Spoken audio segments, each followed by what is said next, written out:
그래서 나는 이제 그 보수적인 기독교, 우리 어머니가 이렇게 가르쳐 준 그런 기독교. 지금 우리 어머니는 초등학교밖에 안 나왔지만 지금 내가 가지고 있는 성경 지식보다도 더 해박한 지식을 가지고 있어요. 책을 몇 번 읽지 않았는데도, 그 성경책을 몇 번 읽지 않았는데도 성경은 잘 나오시는 분이야. 아, 참 대단한 분이었어요. 그래서 항상 찬송 부르고 집에서. 그럼 이제 칸트의 계몽주의 사상이 17세기. 그 칸트는 계몽주의의 마지막 마지막 파이널라이즈를 시킨 사람이다, 이렇게 볼 수 있죠. 그러니까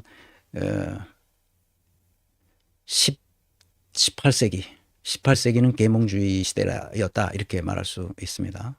17세기죠. 18세기 계몽주의 시대. 이때 인류가 계몽됩니다. 이 책은 내가 종교가 무엇인지에 대해서 깊이 생각해 볼 시간이 있어서 그때 이 책을 읽고 이것이 맞다, 나는 그렇게 생각했고, 독일에서 여러 가지 종교적인 그런 경험들을 내가 했습니다.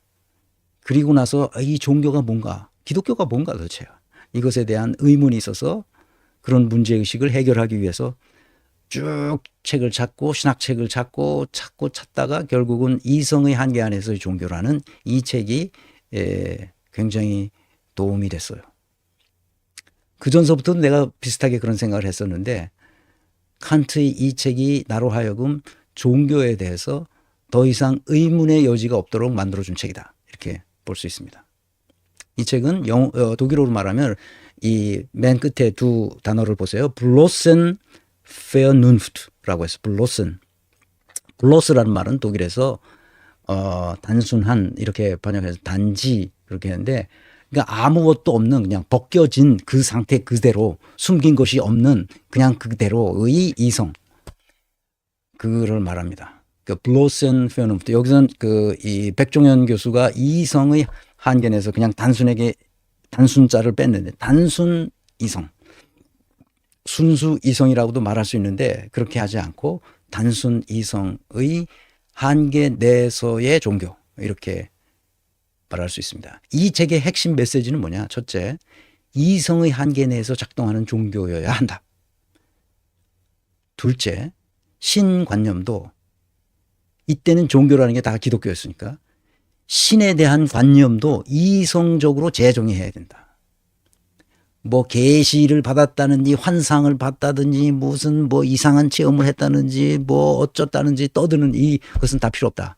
신이란 무엇인가에 대해서도 이성적으로 새롭게 재정의해야 되고, 이성의 한계를 벗어나는 것은 모른다고 답해라. 모른다. 모르는 거잖아. 모르는 걸 아는 것처럼 만들면 보편성이 사라지는 거예요. 그러니까 신뢰성이 사라진다, 이 말이야. 그러니까 세 번째는 종교와 이성의 조화를 추구했어요.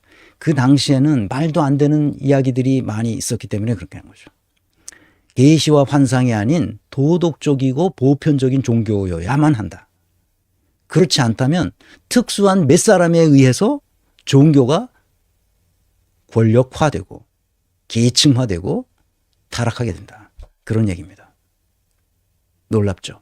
그래서 종교가 강조해야 될 것은 뭐냐? 선과 악의 문제라는 거예요. 선악의 문제를 종교가 해결해 줘야 된다. 어떻게? 경향성, 나이궁이라고 하는데, 실천 이성 비판에서 인간의 도덕적 규범, 그것을 내부에 있는 도덕적 규범이 준칙으로서 작동하는 것인데, 우리가 흔히 말하는 양심이라는 말이야. 그것이 준칙이 작동할 때, 준칙에는 서열이잖아. 중요한 것과 덜 중요한 것과 이게 이런 서열이 있는데, 그 서열이 바뀌어져서 미끄러져 내려간단 말이야. 진짜 중요한 것들이 미끄러져서 내려가는 것을 경향성이라고 말했어요. 나이궁, 독일어로.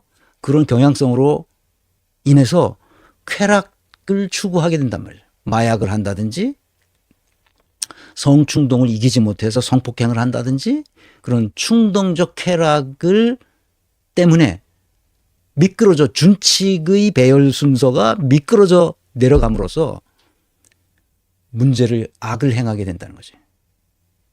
거기에 더하여 미신적 요소까지 결합해서 이성이 작동하지 않도록 만드는 것이 악의 문제라고 생각했어요. 선과 악을 굳이 가른다면 그렇다는 거예요. 그래서 이 경향성과 충동적 쾌락과 미신적 요소를 제거하는 것이 선이라는 거예요.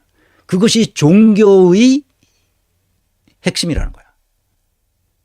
종교의 핵심이라는 거죠. 그래서 칸트의 종교는 뭐냐?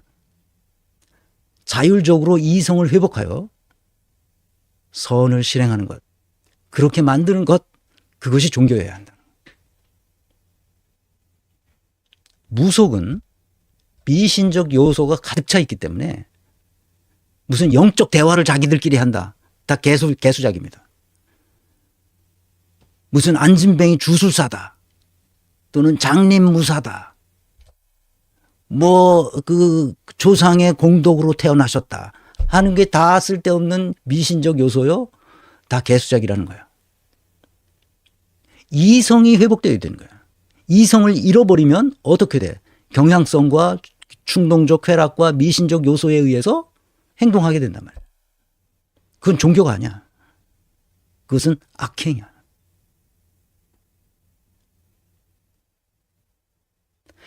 그래서 예수의 가르침의 본질이 뭔지를 내가 설명하겠습니다. 내가 뭐 목사도 아니고 그렇지만 그냥 교회를 다니지 않는 그 크리스찬으로서 내가 얘기하고 싶은 건 바로 이겁니다.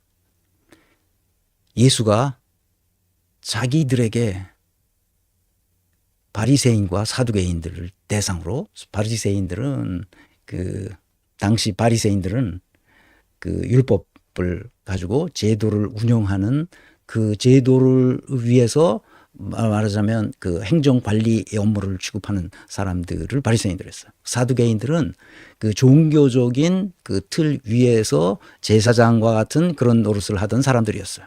그 사람들에게 기득권 세력에게 예수가 이렇게 말합니다. 독사의 자식들아, 너희는 악하니 어떻게 선한 말을 할 수 있느냐? 이는 마음에 가득한 것을 입으로 말함이라. 이렇게 말합니다. 파피루스님, 네, 파이팅 감사합니다.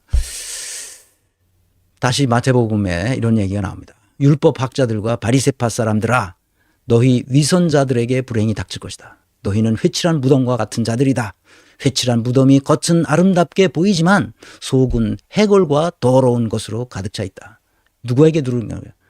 그 시대의 기득권자들에게. 기득권자들이 뭘 한다고? 억압과 착취.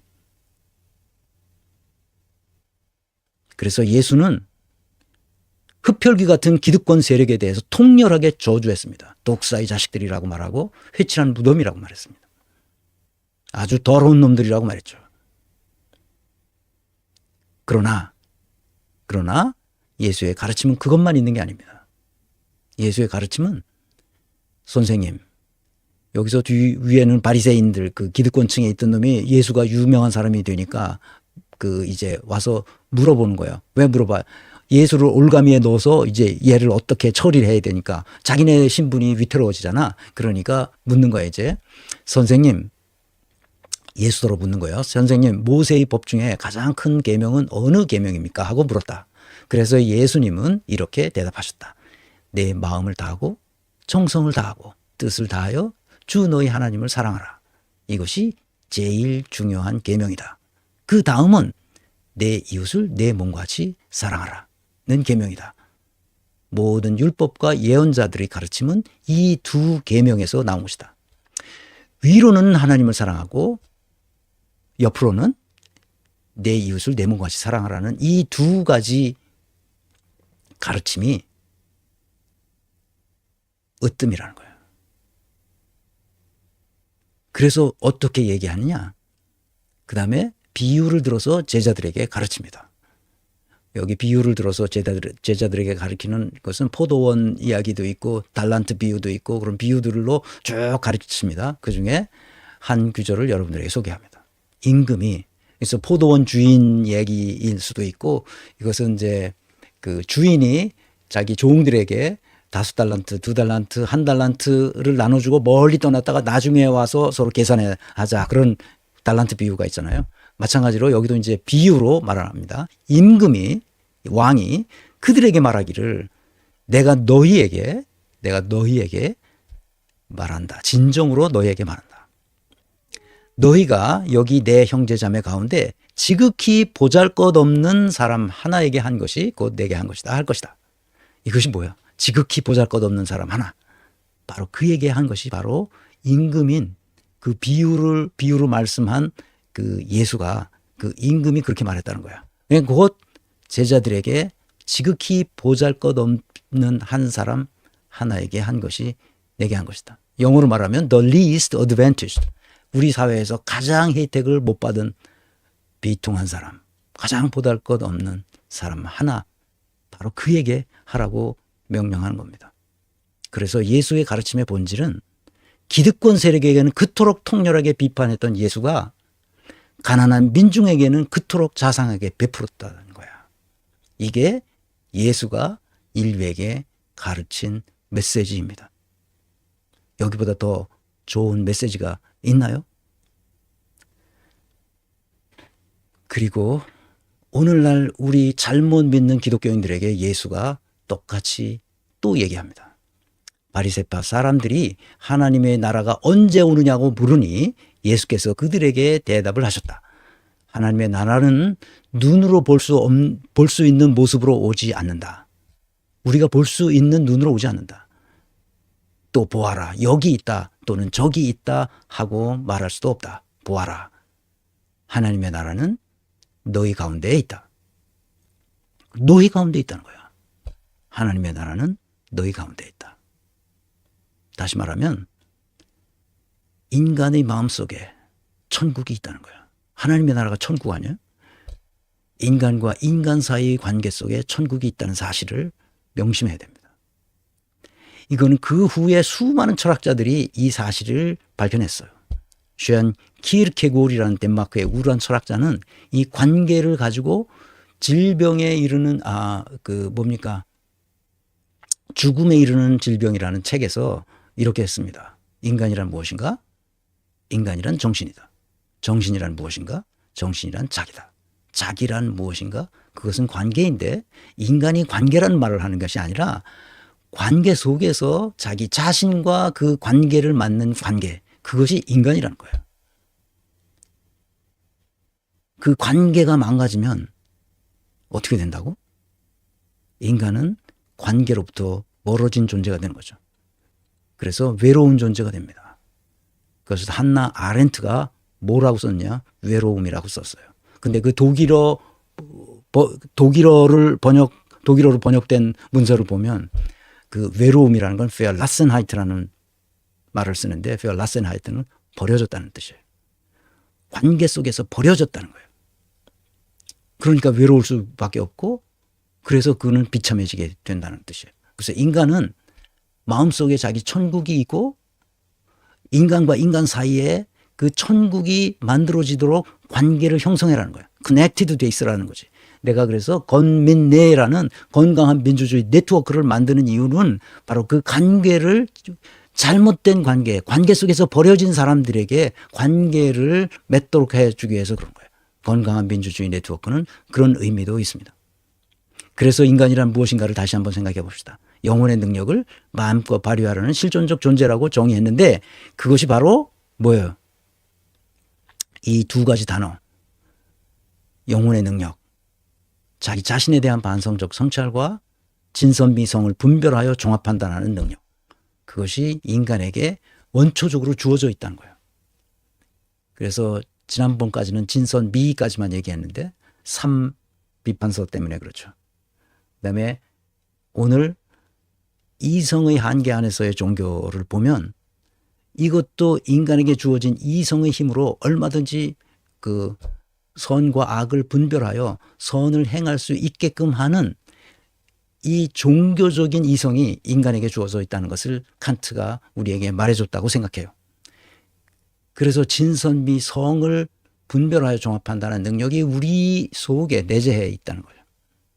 한마디로 양심이 있다는 거죠. 그것을 마음껏 발휘하려는 실존적 존재가 바로 인간이라는 것인데, 그래서 위대한 거고 존엄한 거예요.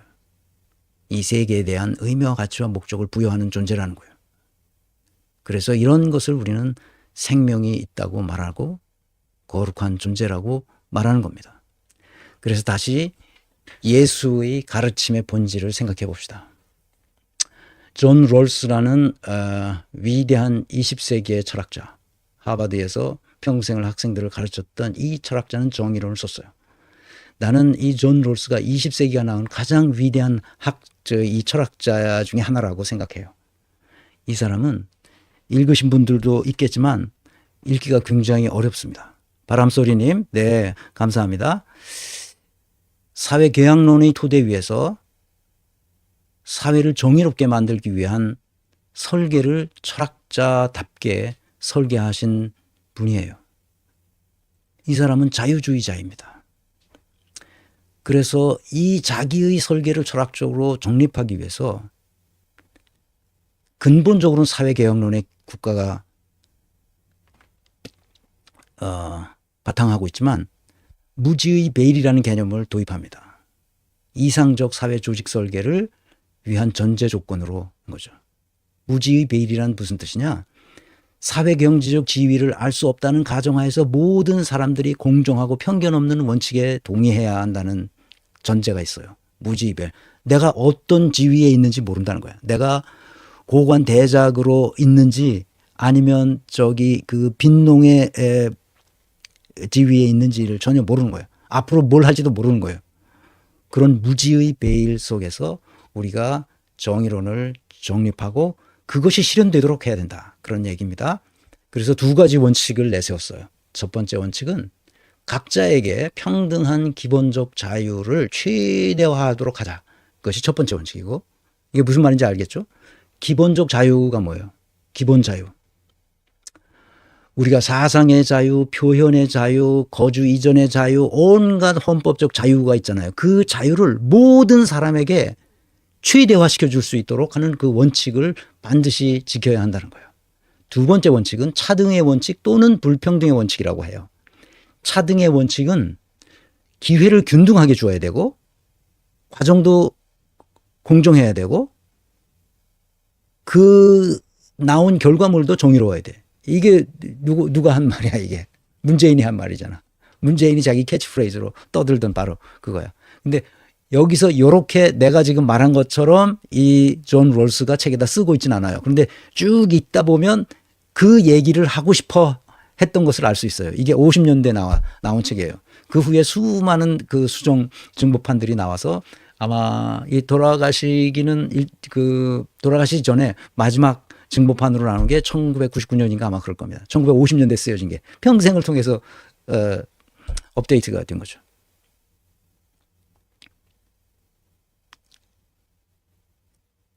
그래서 여기서 가장 중요한 건 아까 얘기했던 최소 수혜자, the least advantaged,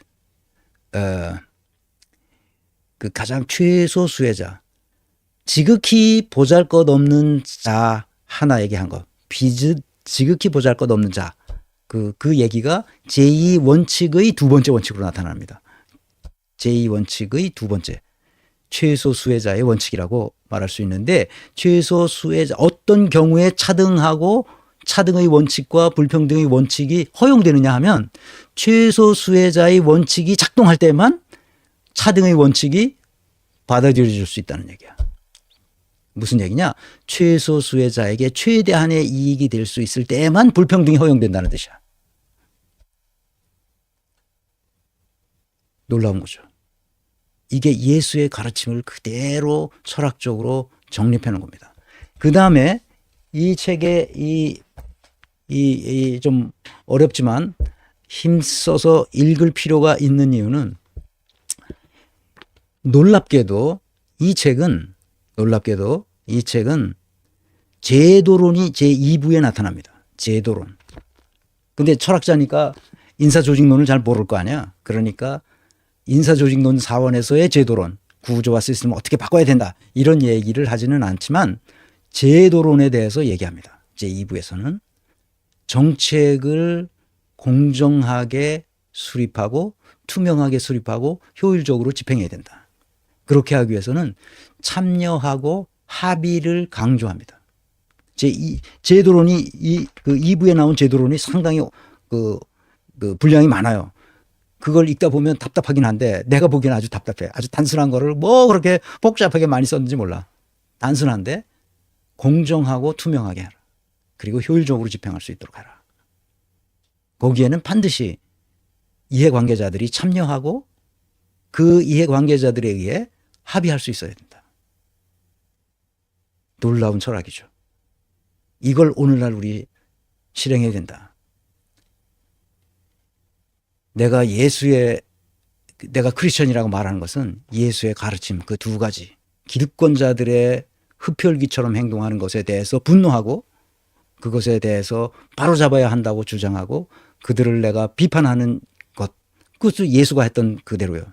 두 번째 내가 크리스천이라고 말하는 것은 바로 이거야. 내 이웃을 내 몸과 같이 사랑하라. 그리고 가장 비통한 자들에게 이익이 되도록 하라. 이것을 인사조직론 전공자로서 내가 할 수 있는 일이 있다는 것을 내가 알게 된 거죠. 예전부터 독일에 있을 때부터 서서히 이 생각들이 어느 날 갑자기 무슨 이 벼락 떨어지듯이 나에게 닥친 건 아니고 서서히 내가 할 일이 뭔가 내 전공 분야로서 이 사회에 공헌할 수 있는 게 뭔가를 생각해 오다가 예수의 가르침이야말로 내가 할 수 있는 일이다 라고 생각한 거죠. 그래서 이 강의를 계속하는 겁니다. 누가 듣든 말든 이 시대에 이런 강의를 했던 사람들이 있었구나 하는 것을 알 수 있도록 이것을 강의를 계속하는 겁니다. 그래서 내가 크리스천이라고 말하는 거예요. 난 은혜 받고 복되게 대하고 건강 낫게 해주고 자식들 잘 되게 기도하고 이런 거에는 관심이 없어요. 우리 사회가 천국이 되도록 만들어야 되는 거예요. 내가 천국의 삶을 살고 우리 사회를 천국이 되도록 만들 수 있는 구조와 시스템을 만들면 된다. 그것이 예수의 가르침이 아니냐. 나는 그렇게 생각한다는 거예요. 그래서 영혼이라는 얘기는 우리가 육체적으로 죽으면 그 영혼이 많은 사람들에게 기억되기 때문에 그 영혼이라는 말을 하는 거예요. 육체적으로 죽었는데 그 사람에게 무슨 영혼이 있겠어요. 그렇지만 내가 영혼이란 말이 기억이라고 말을 했던 이유는 바로 그겁니다. 내가 이 가르침을 내 제자들을 통해서 영속될 수 있도록 이 강의가 내 영혼이 담겨 있는 거죠. 그래서 내 기억이 다른 사람과 함께 같이 기억되도록 만들면 된다. 그래서 권민내가 그것을 계속 이어서 연년세세 계속될 수 있도록 했으면 좋겠습니다. 예수의 가르침의 본질은 뭐냐?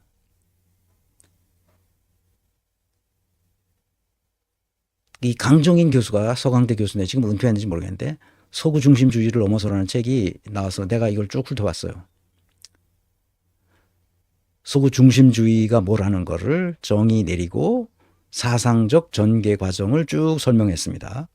그리고 그것이 오늘날 한국의 정치 사상과 맞물려서 어떻게 생각해야 하는지를 했습니다. 마지막 4부에서는 서구 중심주의를 넘어서기 위해서 우리는 어떤 담론을 해야 되는가. 그래서 제2부의 서구 중심주의 사상적 전개를 보면 아리스토텔레스의 정치학에서부터 시작해서 이분은 아주 보수주의자거든요. 그 로크가 보수적인 영국의 존 로크는 아주 보수주의자의 선두에 서 있는 사람이죠. 존 로크의 이름을 거명하면서 재산권 이론을 말하고 있습니다. 그러니까 서구 중심주의의 핵심은 사실은 아리스토텔레스는 너무 멀리 있었던 사람이고 그것이 쭉 내려와서 로크의 사상으로 재산권 이론으로 했다. 그리고 헌팅턴의 민주화 이론도 언급하고 있습니다. 서구 중심주의와 한국의 정치 사상은 한국이 민주화를 됐는데 민주주의가 한국화됐느냐 하는 문제를 따지고 있습니다. 그래서 서구 중심주의를 우리가 넘어서야 되는데 어떻게 했으면 좋겠냐. 중화주의에 대해서 우리가 대응하고 남성 중심주의 가부장제에 대해서 대응해야 되고 백인 중심주의 특히 인종주의에 대해서 대응해야 되고 부르주아 중심주의가 자본주의죠. 우리 자본주의로부터 우리는 이 서민들은 이 민중들은 다 벗어나 있죠. 자본주의의 핵심은 부르주아 계급 이상의 그 소위 기득권층이 다 가지고 있죠. 그러니까 이것에 대해서 어떻게 할 것이냐 이런 얘기를 했어요. 근데 이런 얘기를 내가 이거 책을 읽은 지가 꽤 됐는데 강정인 교수가 정치학으로 박사학위를 받고 서강대 교수를 오랫동안 하셨고 그런데 이 양반의 이 책을 읽으면서 보수주의자들도 이런 식으로 생각하는구나 하는 거는 알겠어요. 이거 강정인 선생이 상당히 보수적인 학자인데 이렇게까지 생각하는구나. 그런데 내가 말하고자 하는 것은 구조화 시스템에 대한 담론이 없어요. 정치학자니까 정치의 구조화 시스템에 대해서 좀 말했으면 좋겠는데 구조화 시스템에 대한 얘기가 없습니다. 우리 한국인들에게 결여되어 있는 게 바로 이 구조화 시스템이 얼마나 중요한 것인지에 대한 인식 체계가 없다는 거예요. 그게 가장 큰 문제예요. 조선이 왜 망했나를 보면 알 수 있어요. 조선은 왜 무너졌는가? 박병석 선생이 쓴 조선은 왜 무너졌는가 이 책을 보면 알 수 있어요. 구조화 시스템이 없어요. 이 책에 구조화 시스템에 대해서 말한 사람이 없는 건 아니에요. 있었어요. 반개수록이라는 책에 유형원 선생이 호가 반개예요. 그래서 유형원 선생이 쓴 반개수록에 여러 가지 구조화 시스템을 조선의 구조화 시스템을 바꿔야 된다고 했어요. 반개 유형원 선생은 워낙 어려서부터 출중한 머리를 가지고 있다는 것을 세상 사람들이 다 알았어요. 그래서 조정에 가서 그 일해라. 네가 그 가서 관직을 맡아서 네가 다 해라 하는데 절대 안 나갑니다. 절대 안 나가요. 나가면 어떤 식으로든지 자기가 다 여러 가지 사건 속에 휘둘려서 사화를 당할 가능성이 많다는 것을 너무나 잘 알았어요. 이게 아주 명석한 사람이었어요. 그래서 자기가 그냥 글로만 써서 남겼습니다. 전부. 근데 그것이 조선사회에서는 받아들여지지 않았습니다. 반개 유형원 선생의 글이 나중에 정조 때 가서 정조가 그거를 읽어보고 이런 게 있었어? 이렇게 좋은 게 있었단 말이야? 이래가지고 그거를 펴내게 합니다. 아마 이 책일 겁니다. 내가 이 조선사를 본 지 굉장히 오래돼가지고. 조선의 전면적인 제도, 내가 조금 어디서부터 잘못된 것인가 이게 그 섹션인데 조금만 읽어드리겠습니다.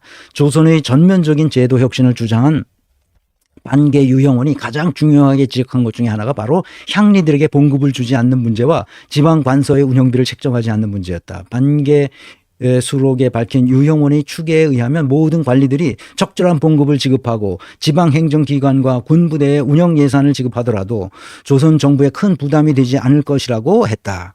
관리들에 대한 봉급 등 꼭 필요한 비용은 반드시 지급하되 제대로 관리되지 않아 낭비되는 세원을 찾아내서 보충하면 된다는 것이다. 조선은 작은 정부를 지향해 조직과 관리의 수를 적게 편성했으며 관료들에 대한 인건비, 행정 예산 등을 적게 책정함으로써 형식적으로는 국민에 대한 부담을 줄이려 했다. 그러나 이것은 이상에 불과했을 뿐 실제 운영 과정에서는 오히려 관리, 향리들이 백성에게 착취적으로 지대를 추구하는 기회와 명분을 제공했다. 사후적으로 수탈을 더욱 조장하는 결과를 초래한 셈이다. 무슨 말인지 아시겠죠? 그런데 왜 조선의 그 명민한 고관 대작들이 왜 이런 구조화 시스템의 중요성을 생각하지 못했을까? 심지어 서양에는 철학자들도 항상 그 제도, 구조, 시스템에 대해서 자기 철학을 실현하기 위해서는 어떻게 해야 된다고 아이디어를 내고 이렇게 했으면 좋겠다고 말하는데, 하물며 조선의 그 명민한 사대부들이 왜 한 번도 그것을 걱정하지 않았을까? 왜? 왜? 의문이 들지 않습니까? 18세기, 17세기, 15세기, 16세기 마틴 루터가 종교개혁을 할 때 그 구조와 시스템을 바꾸라는 거였거든. 근데 왜 우리는 이렇게 나라가 엉망진창이 돼도 구조와 시스템을 바꿔야 된다는 생각을 못하느냐 이거야 지금. 조국도 못하고 문재인도 못하고 친문 세력 다 못해. 사람이 문제라는 거야. 사람이 이런 빌어먹을. 사람이 문제지. 사람은 구조와 시스템에 의해서 자기의 행동 패턴과 자기의 사상 체계를 바꿔요. 자기의 사고 체계를 살아남기 위해서 구조와 시스템에 의해서 바뀐단 말이죠. 그러니까 그냥 가만 놔두면 지 본성대로 하거든. 지 본성. 생겨먹은 대로 한단 말이야. 생겨먹은 게 뭐예요? 누구야? 김건희는 생겨먹은 대로 바뀌지 않고 계속 그 짓을 계속하고 있고, 윤석열도 똑같이 그 짓을 하고 있다고. 과거에는 윤석열이 어떻게 했는지를 찾아보라고. 무슨 짓을 저질렀는지. 2011년 부산 저축은행 하면서 그 누구야? 그 녀석 당연히 수사해야 될 걸 수사를 덮어줬잖아. 그래서 지금 대장동 사건이 일어난 거예요. 대장동 사건은 윤석열이 문제의 원인입니다. 학문이란 뭐야? 인과관계를 따지는 거예요. 원인이 어디서 발생했는지를 따지는 거예요. 부산 저축은행 사건의 그 원인이 돼서 대장동까지 넘어오게 된 거예요. 그 원인 제공자가 누구냐고? 윤석열이라는 거야. 그 윤석열을 여기까지 오도록 만든 게 누구냐고? 문재인이라는 거야. 학문적 소양이 그래서 중요합니다. 학문적 소양이 없는 민족은 문명을 발전시킬 수가 없어요. 왜? 정보와 지식을 만들어내지 못하니까. 김건희와 윤석열이 무슨 정보와 지식을 만들어냈습니까? 지 배불리는 거 말고. 1년이면 엄청난 변화를 일으킬 수 있는 기간인데 벌써 허송세월을 했습니다.